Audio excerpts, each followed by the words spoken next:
O Senhor esteja convosco. Ele está no meio de nós. Proclamação do Evangelho de Jesus Cristo, segundo Marcos. Glória a vós, Senhor.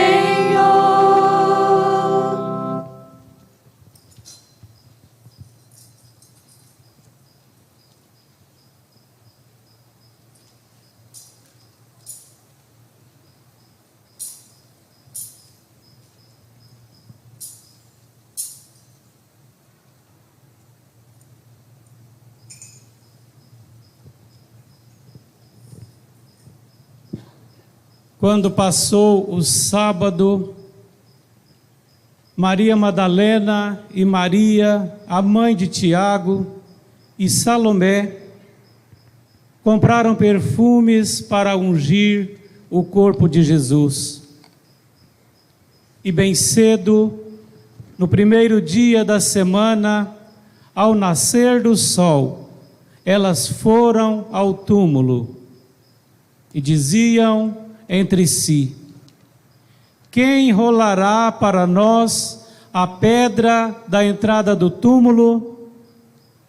Era uma pedra muito grande.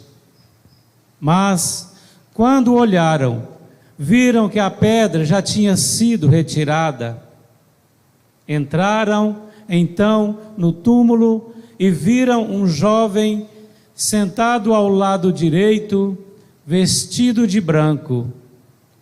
Mas o jovem lhes disse: não vos assusteis. Vós procurais Jesus de Nazaré, que foi crucificado. Ele ressuscitou. Não está aqui.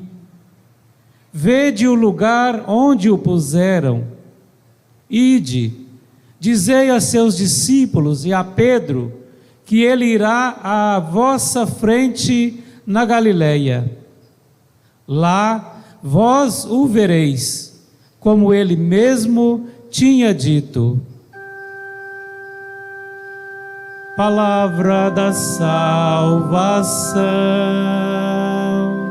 Glória a vós, Senhor.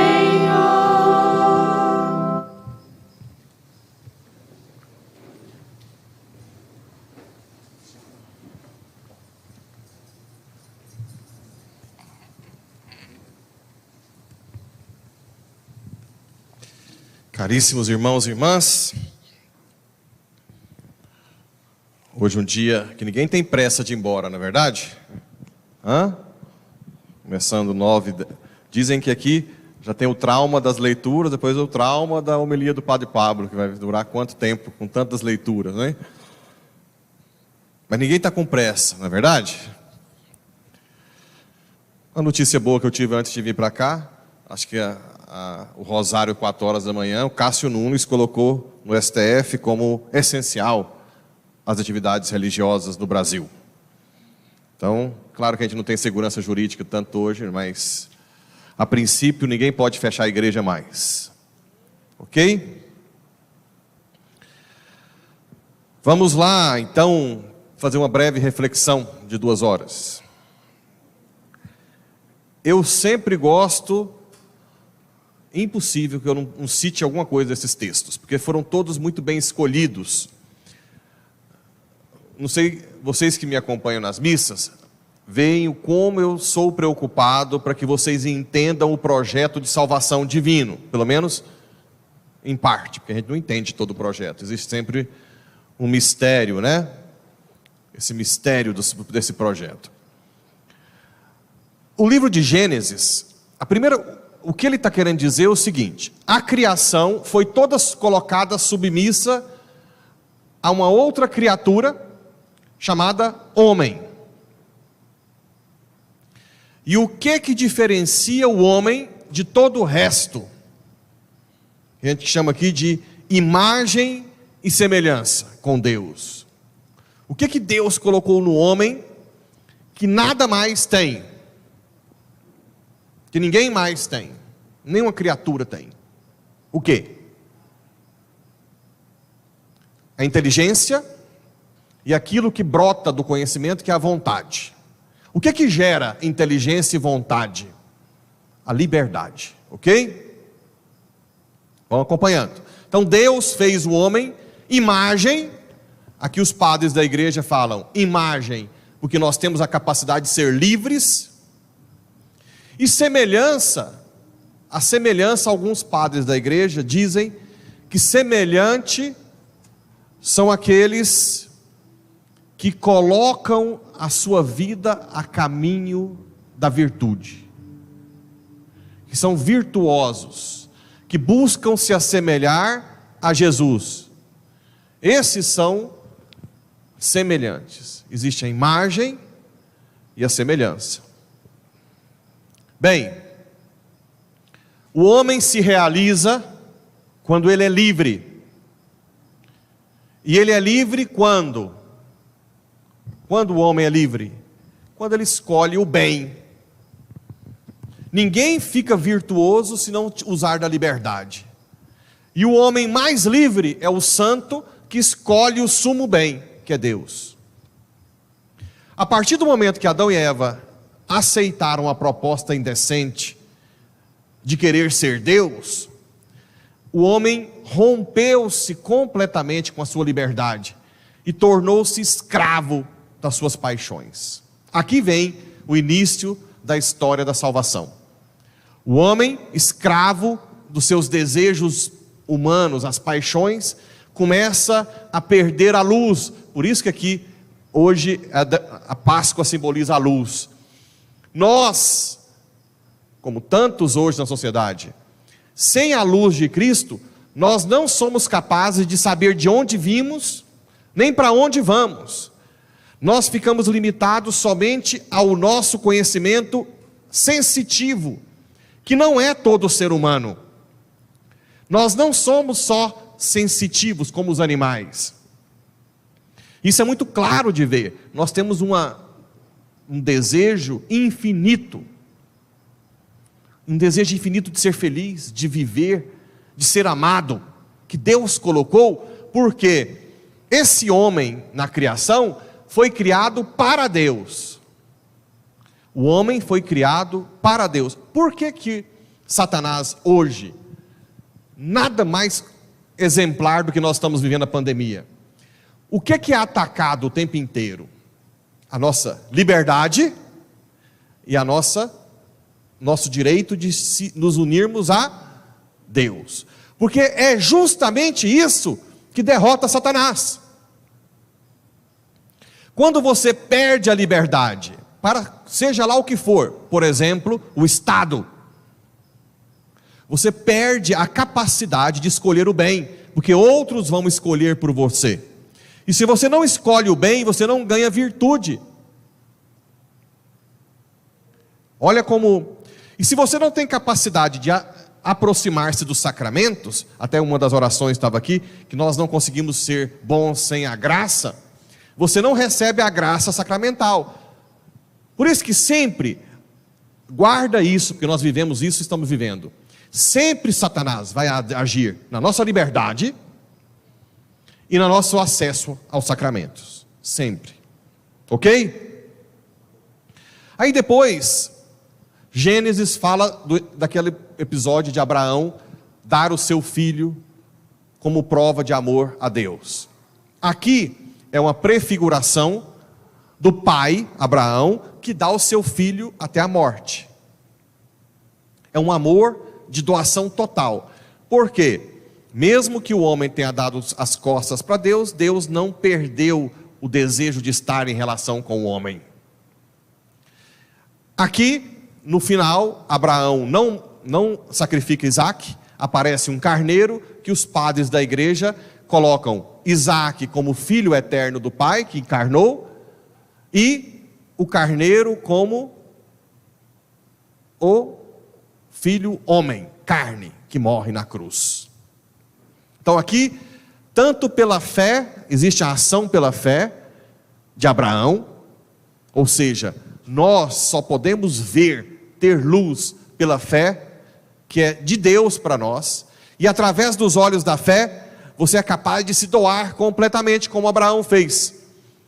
Não totalmente, como fez o Pai eterno, que deu o seu Filho, que completou a obra. Depois nós temos Êxodo. Lembra que o Antigo Testamento prepara para o Novo. Êxodo, esse episódio, é o episódio em que o povo judeu, depois que a família de José se estabeleceu no Egito, cresceu o povo judeu, e pela inveja do faraó, começaram a escravizar o povo judeu no Egito. Essa escravidão do Egito é análoga à nossa escravidão do pecado hoje. O que Deus fez? Suscitou Moisés, que é uma prefiguração de Cristo, a lei, né? Cristo é a nova lei, que é o amor, para libertar esse povo. Então tudo que está contando aqui é algo que é preparação para a libertação de Cristo. Toda a abertura do Mar Vermelho, a água, que é outro símbolo da Páscoa, a luz que ilumina, que nós que estamos perdidos, a água tem duas conotações. No Antigo Testamento, uma parte dos judeus tinha uma interpretação de morte. Morte. Por quê? A água do mar impede a vida humana. É um limite onde vai ali. Ao mesmo tempo, Cristo ensinou para a samaritana que a fonte de água, onde a água doce, é fonte de vida. Então, quando o Mar Vermelho se abre como vida para o povo judeu e fecha como morte para o povo egípcio, o que quer dizer isso? Que é a prefiguração do batismo.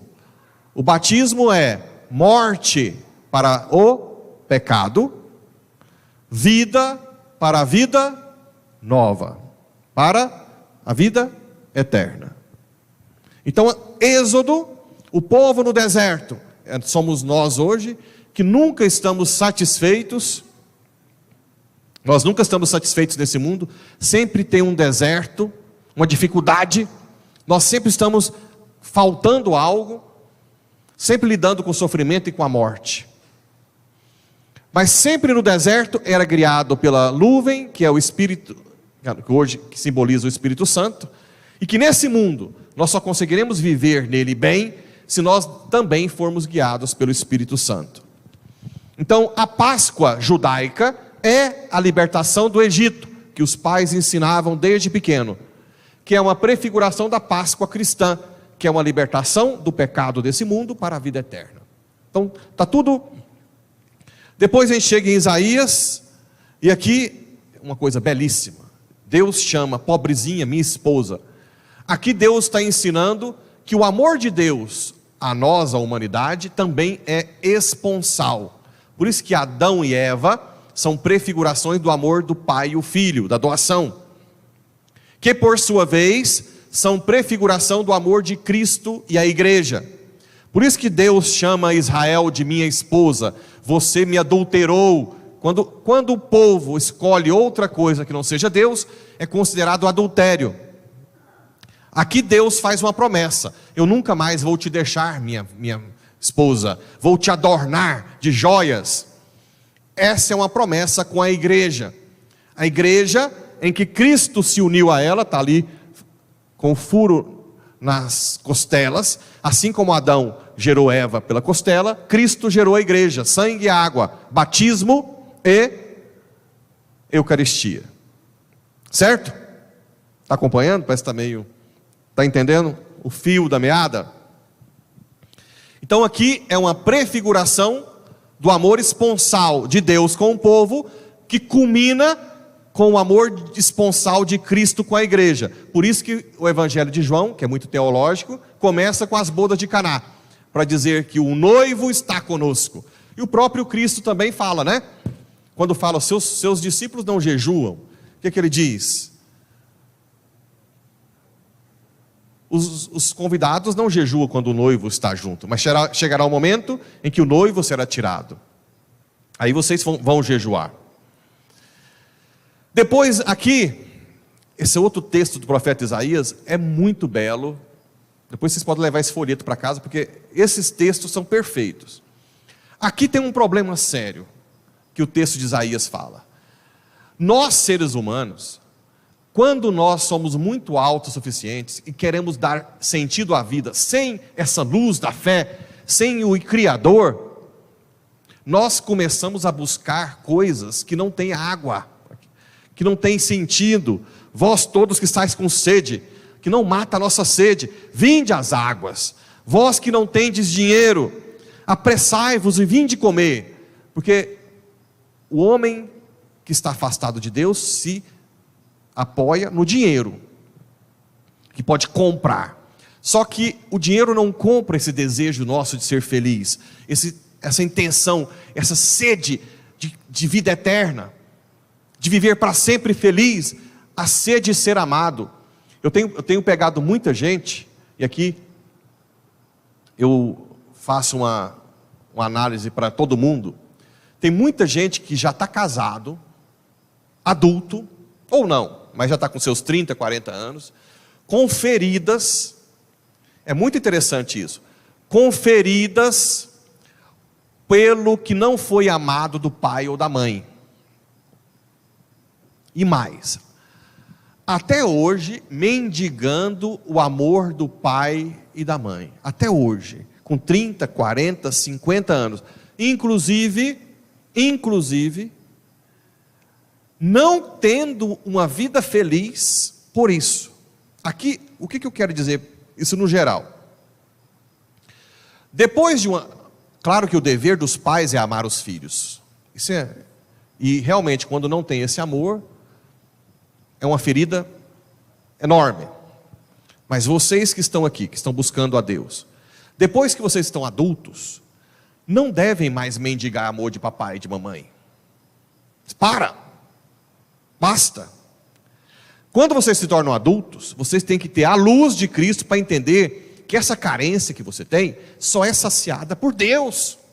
A partir daí, você tem que ter uma busca sem cessar do amor de Deus na Eucaristia, na adoração, porque Ele vai preencher esse vazio que ninguém preenche, vai curar suas feridas da falta de amor do passado, e vai fazer com que vocês se doem completamente aos pais que não te amaram, sem pedir nada em troca, né? Então você preenche o seu vazio, sacia a sua carência em Deus. Não fiquem mendigando esse amor dos pais, mesmo depois de adulto. Não busquem isso onde não tem.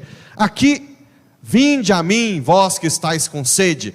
Para de buscar água onde não tem. Está também no profecia de Jeremias. Esse é um dos aspectos, o desejo de ser amado. O desejo de ser amado. Só Deus vai nos saciar. Porque nós temos, inclusive no casal, o casal que não reza, a grande chance de falhar, há uma grande chance de falhar. Porque um não consegue saciar aquilo que primeiro deve ser saciado em Deus. Por isso que o casamento, no passado, dava certo, mesmo quando era direcionado. Como os reinados da Europa, o reinado da Espanha com Portugal, e durava para sempre. Por quê? Porque primeiro você sacia sua carência em Deus e depois se doa completamente um ao outro, sem pedir, sem ficar com aquela carência de você não fez isso. Se doa. Não para de buscar água onde não tem. A mesma coisa, tantas outras coisas. Acúmulo de dinheiro, buscar sempre uma conta bancária maior, compra terra, gado. Para de ir onde não tem vida. Vinde comprar sem dinheiro, tomar vinho. Por que gastar dinheiro com outra coisa que não um pão? Desperdiçar o salário, senão com satisfação completa. Olha aqui a chave.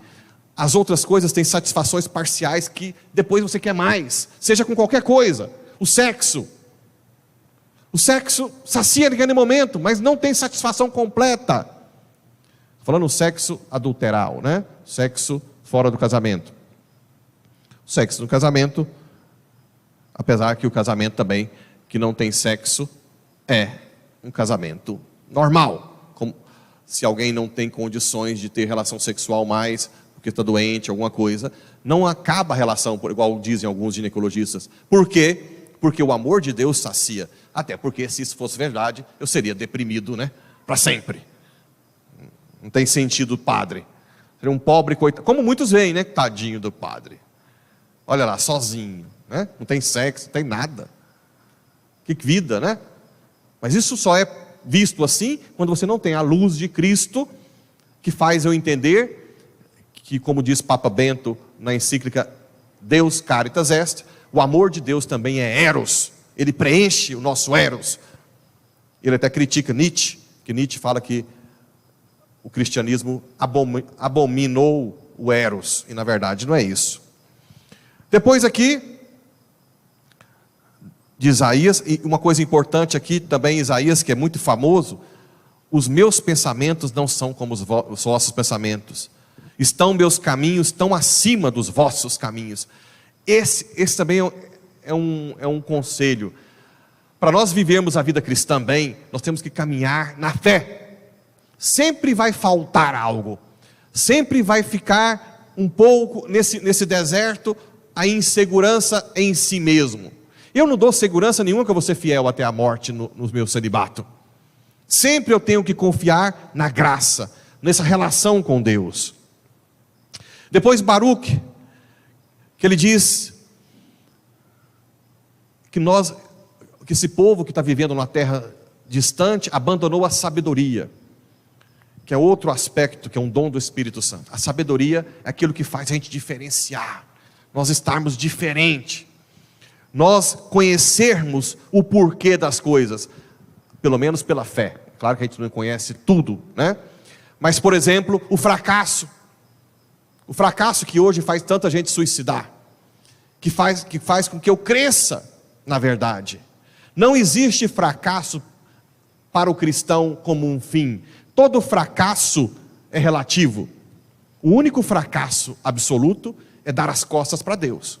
Se você busca Deus, toda a sua queda pode ser um trampolim, porque a queda te faz humilde, fazendo humilde, você se esvazia de si mesmo, esvaziando de si mesmo, você é preenchido com o Espírito Santo, e se você é preenchido pelo Espírito Santo, você se faz Deus. É o céu na terra. Isso é importante, nós podemos viver o céu na terra. Depois, a de Ezequiel, que é todo o projeto divino do Antigo Testamento. O povo que tinha se apegado a uma religiosidade externa, agora Deus promete em Ezequiel: colocarei a minha lei dentro do teu coração. Dentro do teu coração, que é o batismo, a água, a luz e o Espírito que mora dentro de mim. Ele me conduz. Aqui a carta aos Romanos, que fala justamente da morte para o pecado, do batismo e a ressurreição para a vida eterna. E finalmente o Evangelho. Aqui alguns aspectos. Meus irmãos, primeiro, Cristo é Rei hoje porque Ele viveu o martírio de cada dia. Quando Ele ressuscitou, nós vencemos todo sofrimento, toda morte. Hoje nós vivemos um mistério. Quem está me acompanhando, por favor, entenda isso. Se você passa hoje por uma grande dificuldade, doença, perda, qualquer dificuldade que seja, que se chama cruz, com essa nossa alegria da ressurreição, no momento em que você decidir oferecer esse sofrimento em redenção sua e nossa, automaticamente você venceu, porque você se une a Cristo na cruz e com Ele tem uma vida nova. Agora, nós sempre somos levados a possibilidade que estamos falhando. A igreja, em Apocalipse 15, se vocês lerem lá, diz o seguinte: que os que venceram a besta cantarão, estarão sobre um mar de cristalino, um mar de cristal e fogo, caminharão sobre o mar de cristal e fogo, e cantarão esse cântico do Êxodo e o cântico do Cordeiro. Ele quer dizer, os que venceram o mal no Antigo Testamento e no Novo Testamento. Esse caminhar sobre o mar e fogo, é porque nesse mundo, a igreja sempre parece que está derrotada. É uma contradição. Assim como a igreja sempre parece derrotada, mas já venceu. A igreja já venceu. Nossa vida é sempre um mar revolto. Nós sempre temos a impressão que nós estamos para cair fracassadamente, mas nós já vencemos. A única queda que não tem volta é aquela que você dá as costas para Deus, porque você usa a sua liberdade, ou livre-arbítrio, para se voltar contra o Criador. Voltando-se contra o Criador, você não se une a Cristo. Não se unindo a Cristo, você não tem a alegria no meio da dor. Então é muito importante. Uma das homilias que eu já ouvi uma vez dizia: o soldado guerrilheiro, a glória dele, vamos pensar na época medieval, vocês já viram aqueles filmes que o soldado que vence, passa e todo mundo honra, né? Joga, grita, uau! Mas a verdadeira, isso é importante para nós aqui, a verdadeira honra dele, a glória, não está naquele momento, mas está na hora da batalha. Não esqueçam disso. A nossa glória está agora. Hoje, eu falando com uma paroquiana, bem conhecida, sobre a perda da mãe. Como você está? E ela disse uma coisa bonita: Padre, eu aproveitei cada humilhação que nós sofremos, desde um hospital público, que nos trata ignorando, até a impossibilidade de um velório, até a forma que a minha mãe foi enterrada, tudo humilhante, mas eu abracei aquilo, eu abracei e ofereci por mim, pela minha família, pelo Senhor. Ela falava com glória, porque ela se juntou a quem já venceu. Ela falava com autoridade. É essa, não importa a dor que você passa, não importa. Não sei se é a Ângela da Colômbia, que eu mandei um recado para a Colômbia, para a Ângela que marcou a eutanásia. Ângela, não vale a pena, né? Não vale a pena. É um desperdício. Ofereça cada momento.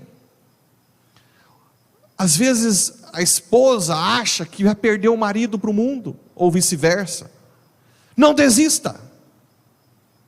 Às vezes os pais acham que já não dá conta mais do filho. Santifica você mesmo, ou você mesma.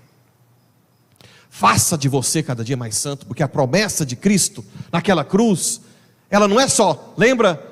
Quem lembra da passagem? Salvarei tu e a tua? Caramba, é uma promessa. Às vezes eu vejo esposo sofrendo, os pais, meus filhos não convertem, não querem saber de Deus. Se você se converte a cada dia mais, você já é glorificado com a sua família. Pode ter certeza que se você morrer santo ou santa, vai estar no céu. Você, sua família inteira. Nem que passe pelo purgatório. Mas é uma promessa de Cristo. Não é um fracasso o sofrimento, a dificuldade, a humilhação. Não é. Quando nós sabemos abraçar, quando nós sabemos fazer como Maria Madalena: onde está o meu Senhor? Se Maria Madalena, Maria, sua mãe, não tivesse ido ao túmulo com perfume para jogar num corpo que já devia estar fedendo, queriam até, elas não teriam visto a ressurreição. elas não teriam visto a ressurreição. O que nós não podemos é parar de buscar Cristo, seja na cruz, seja na ressurreição. Ele sempre dá sentido pela luz que Ele nos ilumina a cada momento da sua vida. Quantas e quantas vezes vocês vão, depois que passa todo o sofrimento, todo o desespero, fazer uma ligação: Deus esteve comigo, e Deus nunca me abandonou. E é isso que nós temos que gritar hoje. Ninguém pode tirar a ressurreição de nós, por mais que nós passemos por sofrimentos, por mais que a gente sofra, por mais que sejamos humilhados. Talvez para vocês é tão comum isso aqui, mas para mim é humilhante ter que limitar o número de pessoas. Eu vivo um calvário interior, mas eu ofereço isso. De missas que eu cheguei, fiscais entrando na missa que eu celebrei, filmando, tirando fotos. Vocês acham que para mim isso é fácil? Como se fosse um criminoso? Aconteceu. Mas é importante. Hoje, passando, eu vejo que aquilo para mim era importante. Eu precisava daquilo.